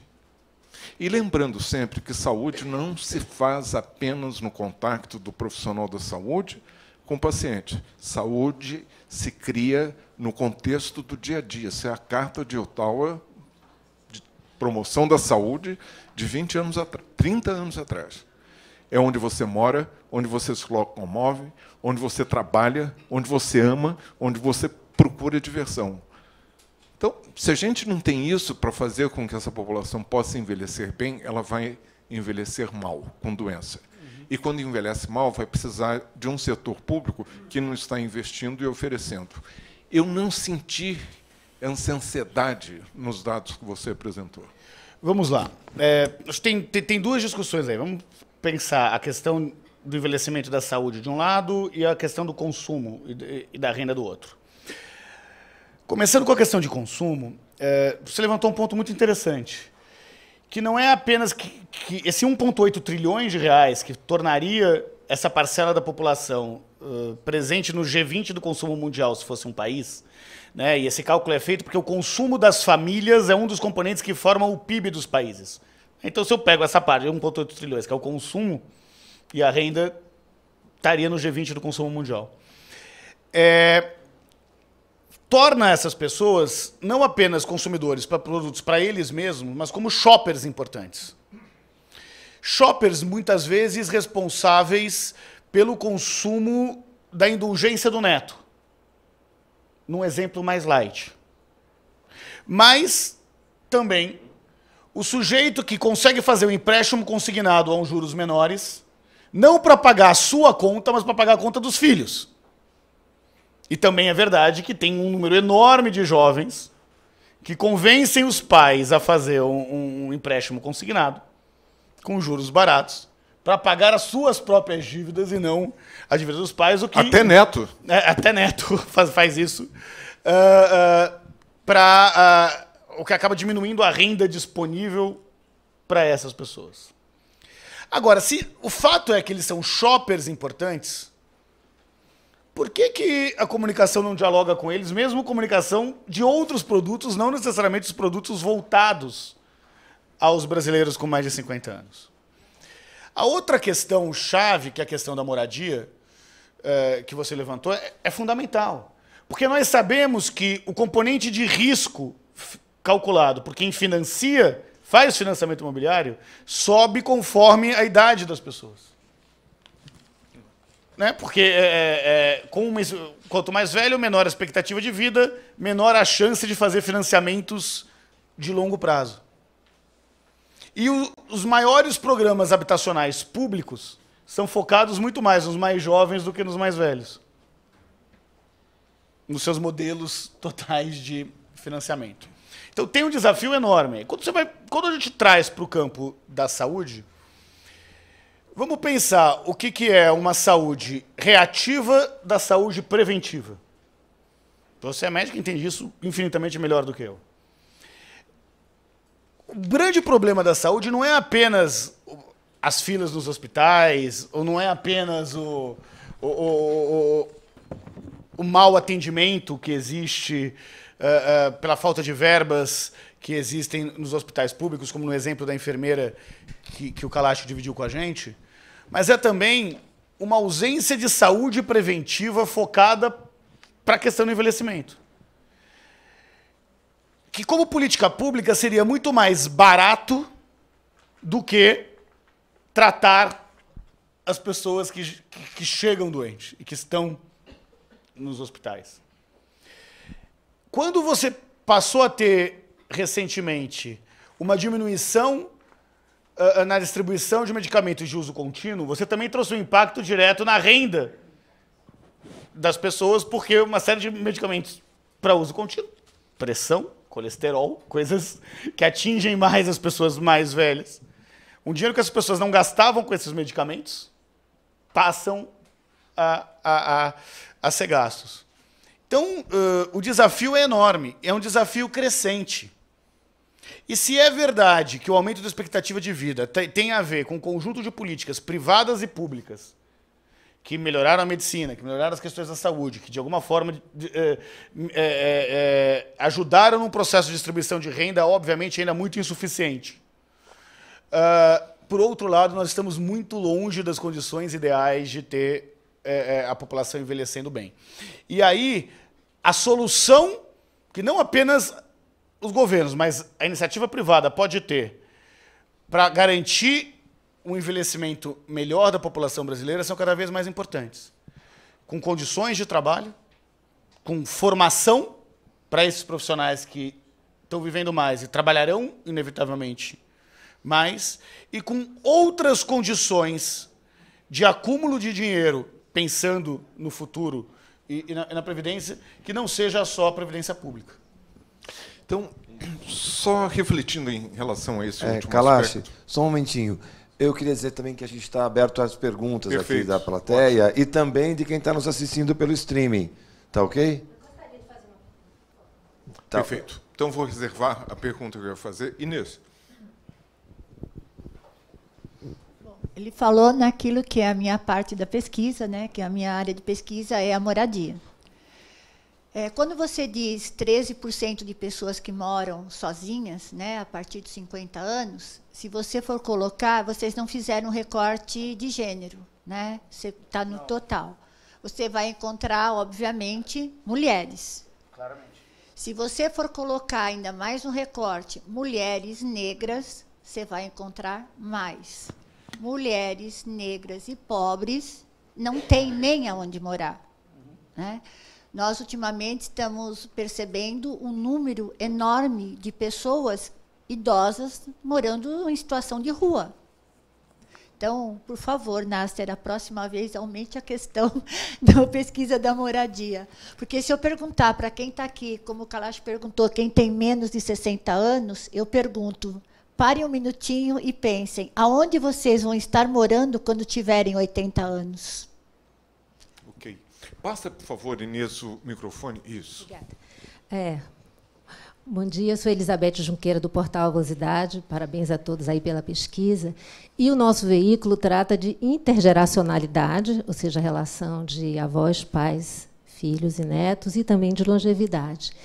Me corrija, você, Renato, você, doutor Kalash, se eu tive uma percepção errada. Eu vi que a questão familiar passou muito pouco por isso. E a pessoa não muito pouco refletida na pesquisa. Se eu estiver enganado, peço que me corrija. A pessoa não chega à longevidade sozinha. Esses 92% que elas se orgulham das suas conquistas, a família está nessa história. Ela foi uma geração que teve muito trabalho para educar os filhos, porque as políticas públicas ainda eram mais frágeis, especialmente nós, mulheres. Os baby boomers, que hoje são mães e avós tiveram esse problema. E eu acho que a gente poderia explorar um pouco mais isso. Como o doutor Kalash falou mesmo, isso deve ter uma grande importância para o bem-estar também de quem está para frente. Ou seja, somos independentes, somos livres, temos vontade, mas não podemos prescindir de coisas que conquistamos na vida e a família. E eu vi isso muito pouco refletida. Vi no mesmo tópico dos amigos, e eu acho que são pesos diferentes. Eu gostaria que fosse esclarecido isso, Obrigado, por favor. Elizabeth. Vamos acumular mais algumas perguntas, se houver, ali atrás. Essa questão da família é super importante. Eu confesso que minha surpresa quando eu vi que 92% se orgulham. Nós estamos vendo uma população que está envelhecendo e que foi difícil, foram excluídas, foram esmagadas, foram rechaçadas. Obviamente que a questão de gênero e a questão racial pesam muito, 92% é até muita gente. E essa questão da família, porque, como a Ana Amélia Camarano, do IPEA, que já falou nos nossos fóruns, hoje ela mostra que o que está acontecendo não é mais uma família horizontal. Eu tinha um monte de primo, de tio, uma opção, é uma bagunça, era muito legal, era uma farra. Hoje em dia, a família é vertical, às vezes mais do que 4 gerações, Renato, a gente tem 5, vertical, mas ali tem cada vez mais pessoas envelhecendo mal e precisando de cuidado, que a gente continua ainda a questão de gênero, esperando que a mulher dê conta agora de trazer dinheiro para casa e também dar o cuidado. Por favor, se identifique. Levanta um pouquinho. Bom dia, meu nome é Isis, eu trabalho na consultoria Speyside de Políticas Públicas, num projeto de saúde preventiva do idoso. E aí, acho que, enfim, diversos temas a serem abordados, aprofundados, acho que cada um tem um interesse específico, mas já que você tocou no ponto da saúde preventiva, eu queria sugerir ou perguntar qual a sua percepção sobre o que exatamente é essa saúde preventiva para esse público. O meu projeto, em especial, é relacionado à imunização, e a gente vive um momento bastante difícil nesse campo, e fala-se muito do calendário vacinal da criança, até do adolescente agora, mas a gente discute pouco o calendário vacinal do idoso. E, enfim, acho que é bastante pertinente, diante dos desafios de comunicação, sobretudo, como que a gente vence o desafio de trazer essa saúde preventiva para o idoso, via imunização, via hábitos saudáveis e etc. Nós estamos no mês exatamente da vacina contra a gripe. O ano passado havia havido uma queda do número de pessoas, da percentagem que tinha se vacinado. Mas vai muito além, a prevenção é muito maior. E, Renato, você mostrou uma certa surpresa que 28% das pessoas com 50 a mais não fazem exames preventivos. Muitos não fazem porque não encontram. Vai ficar na fila, fica esperando, volta amanhã, volta daqui a um mês, volta daqui a um ano, e não conseguem porque centros de saúde estão fechados. Mais algum comentário? Aqui na frente. Eu só queria fazer um esclarecimento. A amostragem que você fez, quanto dessa amostragem tem 50 anos até 59? 1/3. 1/3.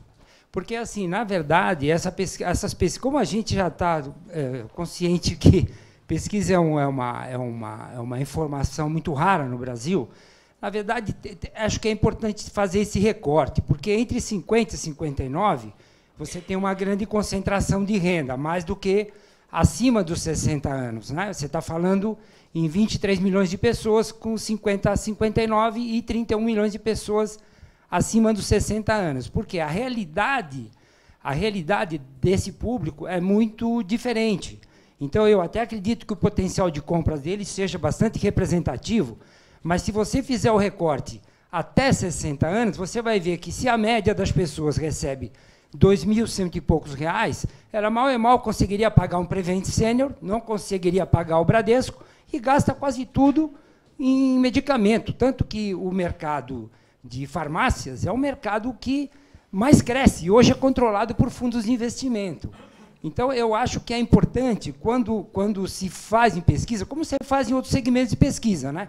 Criança, infantil, adolescente e tal, a gente precisa começar a separar. Porque eu acho que entre 50 e 60 você tem brasileiros com alta concentração de renda.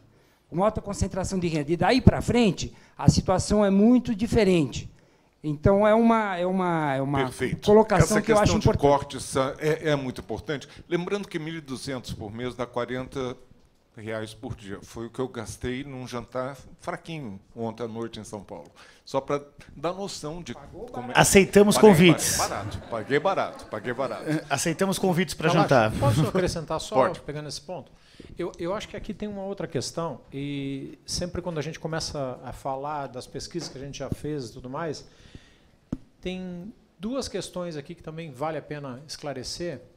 Esse idoso, por um lado, quando ele chega a uma certa fase, ele tem que ter o cuidador, a cuidadora dele, que é uma questão de sobrevivência, dependendo da faixa que ele atinge e a condição física que ele tem. Mas tem uma outra questão, e eu me lembro que há uns 20 anos atrás nós realizamos uma pesquisa falando sobre como que as pessoas se preparavam para quando se aposentassem. E duas respostas me chamaram muita atenção na época, e a gente tinha pensado isso, eu digo, mas meu Deus, o que está acontecendo com esse país, né? A primeira delas levava o seguinte, a pergunta era, como você vai garantir o seu futuro quando na aposentadoria? E duas respostas, uma delas é absolutamente absurda, né? Que era, até lá eu ganho na loteria. Era a realidade do brasileiro. A segunda era, até lá o meu filho já está trabalhando, formado, bem de vida, vai me ajudar então a devolver aquilo que eu investi nele e tudo mais, então eu vou ter qualidade de vida. Olha a gravidade da situação hoje. Por um lado, custo de medicina, custo com remédios, e um custo que nós não tínhamos, que é um custo social, um custo familiar que passamos a encarar agora. Quantos daqui têm os filhos acima de 25 anos morando em casa? Olha que sorte, a maioria não. Eu tenho, hein? Estão saindo cada vez mais tarde de casa.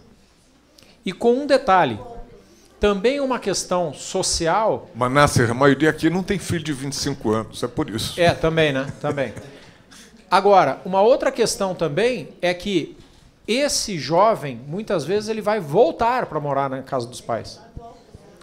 Por quê? Não deu certo o casamento, ou resolveu diminuir despesa, ou está desempregado, e ele volta para morar com os pais. Com os netos. Aumenta, quando traz ainda o neto ainda, aumenta a responsabilidade dessa família sustentar mais pessoas nessa casa. Então não é só a renda do idoso. Então isso é dramático, porque é uma questão social. Cada vez mais a gente tem esse afunilamento de condição, que é quase um abismo daquele que tem condição de ter plano de saúde privado, aquele que tem condição de fazer o check-up, aquele que tem condição de viajar, como nós vimos ali e tudo mais, e aquele outro que é da mão para a boca. Eu achei fantástico que tem mais da metade que está fazendo planos para viajar. Esses brasileiros mais idosos estão ou muito otimistas ou nada realistas. Uma geração mais jovem dizer que eles estão viajando. Só queria assinalar uma presença aqui importante, porque eu já assinalei a presença do Pedro Reis, da Livraria Cultura, e tudo que a Livraria Cultura representa para aquilo que é tão importante no que a gente está discutindo, saber, conhecer, ter cultura. E Maria Liberzins, minha querida amiga do Observatório do Envelhecimento, também já falou no Fórum da Longevidade, porque é exatamente o observatório. O que você vem fazendo há anos é observar e conhecer o processo. Tem isso, só aproveitar e não deixar sem resposta aos 4 pontos que foram colocados aqui. Primeiro, aquilo que você abriu falando, Kalash, o papo da dificuldade que existe ainda de ter dados suficientes para olhar isso, se reflete nas perguntas do público. E se reflete na medida em que a gente tem uma série de demandas que são mais específicas. E que muitas a gente tratou na versão full da pesquisa, mas daí seria um dia inteiro de seminário para a gente estar discutindo isso, e outras que de fato não foram tratadas. Mas você vai da moradia, a relação com a família, ao processo de saúde preventiva ou aos diversos recortes que poderiam existir. Queria começar de trás para frente. Então, com relação aos recortes, o único recorte não é de 50 a 59 anos. E, inclusive, eu respondi errado. Quando eu falei um terço dos pesquisados eram acima de 50, não de 50 a 59. Eu não tinha entendido a pergunta no início da sua fala. Esse é o recorte. O recorte de 60 a 80 é um outro recorte que poderia ser feito. Então, obviamente tem diferença. Tem diferença na fonte de renda, inclusive. No que vem da renda do trabalho ou do que vem da renda da aposentadoria. Que a proporção do que vem da renda do trabalho ou da aposentadoria muda entre essa primeira década de 50 a 59 para depois com mais de 60. A aposentadoria ganha força referente à renda do trabalho. Né? Esses dados existem, esses dados são públicos, você pode fazer recortes do IBGE, não necessariamente dados da pesquisa. Você consegue recortar isso por dados públicos. Mas é um recorte possível. O recorte de gênero é um outro recorte possível. O recorte geográfico no país é um outro recorte possível. E a gente tem desigualdades regionais fortíssimas no Brasil. Né? Então, nós conseguimos recortar de todas as formas possíveis. Via de regra, o que a gente observa? Que as desigualdades que existem na sociedade brasileira se acentuam com o processo de envelhecimento. Elas não se equivalem com o processo de envelhecimento, elas se acentuam. Porque a possibilidade de ter guardado dinheiro ou de ter uma previdência complementar, além da previdência pública, é muito menor na população de menor renda. Se você tem hoje uma diferença de salário entre homens e mulheres, e as mulheres negras ainda menor, as mulheres negras ganham, na média, 60% menos do que um homem branco com a mesma escolaridade, isso se acentua ainda mais entre a população mais velha. É um fato. Né? E acho que cada um desses temas tem que ser pensado com muito cuidado para cada fórum e para cada tema. A questão da família não era um foco aqui do estudo, mas nós já fizemos alguns outros estudos relacionados à questão da família. A gente falava aqui sobre quantos que são chefes de família comparados aos mais jovens, por exemplo. Mas essa questão que o Nasser apontou é fundamental, que é o quanto que eu tenho pessoas que estão voltando para casa, ou nem sequer saíram de casa, mesmo nas camadas de menor renda. Um outro fator que influencia nessa relação da família, tem um dado que talvez nem todos saibam aqui. Só 18% dos brasileiros pagam aluguel. Parece pouquíssimo, né? Só 18% dos brasileiros pagam aluguel. O restante mora em moradias próprias, cedidas ou em terrenos compartilhados. O que são os terrenos compartilhados? São aqueles terrenos em que foram construídas várias casinhas em cima da pessoa da casa nuclear, da família nuclear. Então ele não paga aluguel, mas ainda está na aba do pai. E na aba sem nenhum juízo de valor sobre isso. E, de novo, mostra a importância que as relações familiares continuam tendo e constituindo na vida dessas pessoas.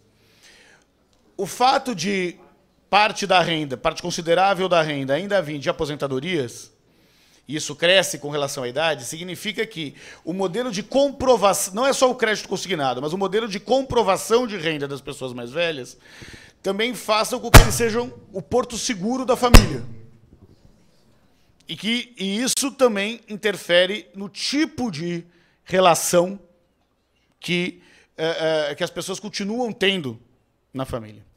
Num outro estudo nosso, nós perguntamos, e quando o Nasser falou da pesquisa de 20 anos atrás, me veio claramente um estudo que nós fizemos no ano passado, em que eu tinha um contingente muito maior de pessoas que achavam que investir na educação do meu filho para ter o doutor na família, o primeiro doutor na família, é um investimento melhor do que contribuir para a Previdência. Não interessa se público ou privado. Era 20 anos atrás, mas era no ano passado também. Uma esperança que existe para isso. Isso cria nos jovens uma expectativa também de oferecer uma vida melhor para os filhos, em especial de menor renda. Na alta renda não tem essa expectativa. Em menor renda tem essa expectativa. Não é à toa que entre os universitários de baixa renda, 71% estudaram mais do que os pais. Que é desculpa, entre o total de universitários, 71% estudaram mais do que estudaram mais do que os pais. Tá? Com relação à saúde, eu entendo pouco de políticas públicas relacionadas à prevenção da saúde. Mas o que fica claro é que, obviamente, está coberto de razão, a questão da imunização é uma questão chave, mas a questão dos hábitos saudáveis também passa a ser uma questão chave. Hábitos saudáveis não é simplesmente se alimentar melhor, é você ter centros de esporte à disposição dessas pessoas. Você anda em várias capitais, em especial em Recife e Fortaleza, que são duas capitais do Nordeste, que você tem políticas públicas de academias em praças públicas com professores de educação física aptos a mostrar para essas pessoas, de fato, orientar o exercício dessas pessoas mais velhas. Que é um outro jeito de pensar políticas públicas também. Então, os desafios são enormes e gigantes. Então, ao mesmo tempo que... e acho que isso é a coisa mais legal da pesquisa. Quando você consegue fazer uma pesquisa que várias outras questões ganham corpo, é sinal que a gente precisa continuar pesquisando cada vez mais. Renato, só um minutinho. A gente está chegando ao final, porque a gente tem compromisso aqui com os nossos convidados. Tem mais uma pergunta aqui. Veio uma pergunta do Instagram. Qual o principal medo de quem tem 50 a mais? Essa pergunta foi respondida na pesquisa? Foi respondida, que tem a ver com o corpo e com a beleza. E é um medo maior até... De perder. Até do que não ter dinheiro. Então, a sua pergunta seria a última. Bom dia, eu sou Marcela Centofante, do Portal Plenai, e eu queria aprofundar um pouco na questão justamente da poupança. Você apresentou que as pessoas com mais de 50, a maioria não se prepara bem para isso, e a gente sabe também que 50 já está um pouco tarde para começar a pensar nisso. E as pessoas com menos de 50, você tem o dado do quanto que elas se preparam? Eu não sei de cabeça, a gente tem esse dado, mas eu não vou lembrar de cabeça. Mas tem um ponto que eu acho que seria bacana ter claro, que quando a gente fala, olha, só 1/3 hoje tem poupança, que dos brasileiros com mais de 50, né, tem algum tipo de reserva, não pode ser lido como, olha, as pessoas são vagabundas, estão na turma da cigarra e não na turma da formiga. Vamos entender que essas pessoas trabalharam a vida inteira. A grande maioria continua trabalhando. Porque ela tem uma renda limitada, que não permite a poupança. Só para a gente não culpar, correr o risco de culpar a vítima pelo crime. Nós temos um país muito desigual, nós temos um país que historicamente tem condições precárias de geração de renda e de emprego, pessoas que, mesmo as mais velhas, continuam sendo o principal sustento da família e que, para muitas delas, não sobrou dinheiro para conseguir guardar ou para conseguir poupar. É óbvio que eu tenho exceções, é óbvio que tem pessoas que, de fato, não conseguiram se precaver. Mas vamos entender que uma coisa é alguém que ganha 10 mil reais por mês, fazer uma poupança e conseguir guardar dinheiro. Eu acho que, outra Renato, coisa é alguém de baixa renda que consegue fazer isso. Se a gente perguntasse aqui para esse grupo, que é obviamente um grupo privilegiado, quantos de vocês acham que estão fazendo a poupança necessária para manter um nível de vida razoável, mesmo que não seja igual ao que vocês têm hoje, dificilmente a gente vai chegar à conclusão, mesmo para um grupo privilegiado, que a gente poupa tanto quanto a gente acha que é necessário para manter esse estilo de vida. Kalash, posso complementar? Sim. Eu não vou fazer essa pergunta, cada um tem a sua resposta aí. Mas quantos aqui têm condição de fazer, inclusive, uma previdência privada e não tem previdência privada? Quantos confundem curto, médio com longo prazo para investimentos? Né? Quantos poupam achando que é para o futuro para viajar no final do ano? Uhum. E o que é mais dramático, quantos de nós aqui temos seguro de vida? E eu não estou falando do Bradesco, tá? Seguro de vida. Que é um benefício básico do básico. Uhum. Churchill já dizia, o seguro de pessoas é tão importante que deveria estar escrito no umbral de cada família. Esta família tem um seguro de vida. Segundo ele, se todos ingleses tivessem um seguro de vida, a geração seguinte seria rica. Então, Isso é básico. Eu acho que a gente tem algumas coisas. Nós condenamos durante muito tempo, e a gente teve isso e virou até ditado, a lei de Gerson. Condenamos, inclusive o próprio Gerson, né? Foi condenado por ter feito aquele comercial do Vila Rica. Mas tem muita gente que canta também com o Zeca Pagodinho, Deixa a Vida Me Levar. Então, não adianta. Eu acho que nesse momento que a gente discute páginas de primeira página, capa, manchete de jornal e revistas e tudo mais, a reforma da Previdência, tem uma coisa que, independente de acontecer ou não o tamanho da reforma, que eu não tenho dúvida que acontecerá, mas independente do tamanho dela, tem uma coisa que todos nós devemos ter e devemos multiplicar isso. Não acontecerá o milagre. Não. O brasileiro ainda espera o milagre. Para muitos brasileiros, você pergunta qual é o seu benefício na aposentadoria? Ah, de 10 a 20 salários mínimos. Gente, isso é alienação. Então, eu acho que aqui cabe cada um olhar para o seu planejamento. Se é verdade que eu vou viver mais, de que forma eu vou viver mais? Não adianta eu ter qualidade de vida se eu não tiver como garantir essa qualidade de vida. É como se eu tivesse uma maratona que eu abandono ela na metade. Então, eu acho que isso é fundamental. Talvez essa seja uma das principais mensagens para todos nós e para aqueles que a gente consegue multiplicar esse tipo de mensagem. Super bem lembrado. Como Nasser, planejar esse futuro melhor? Porque eu traduziria isso, aquilo que eu muitas vezes repito. Para você bem envelhecer, você vai precisar acumular 4 capitais. Você precisa de saúde, a gente falou de saúde.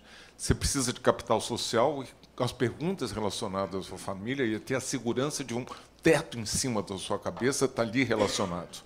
Você precisa, se possível, do financeiro e todos nós poderíamos caprichar mais para aumentá-lo. Mas, e a última mensagem que eu gostaria de deixar com vocês vão precisar de aprendizado ao longo da vida, aprender, ter conhecimentos, porque sem eles, nem a saúde, nem o financeiro, nem o social, nem a gente reconstruir esse país vai ser possível. Então, a mensagem muito firme do aprendizado ao longo da vida, que é o tema do Fórum Bradesco deste ano. E, no final, se tudo isso houver, mas se a gente não tiver um propósito de vida, não adianta você ter 30, 50, 60 ou 70 anos. Saber por que acordou, que diferença você vai fazer. Lembrando sempre que todos esses capitais e o próprio propósito depende de uma... É um mantra. Quanto mais cedo você começar, melhor. Nunca é tarde demais. Gente, eu vou ter que sair correndo, porque eu estou gravando entrevista para o CBN 50+. A primeira delas é 1 hora, lá do outro lado da cidade. Muito obrigado. Obrigado, Kawashi. Obrigado, Renato, ao Nasser. Obrigado a vocês. Em nome da Bradesco Seguros, a gente quer que esse diálogo também continue no vivalongevidade.com.br. Tem muito conteúdo para ser disseminado, espalhado por aí, para que a longevidade aconteça. Obrigado, gente.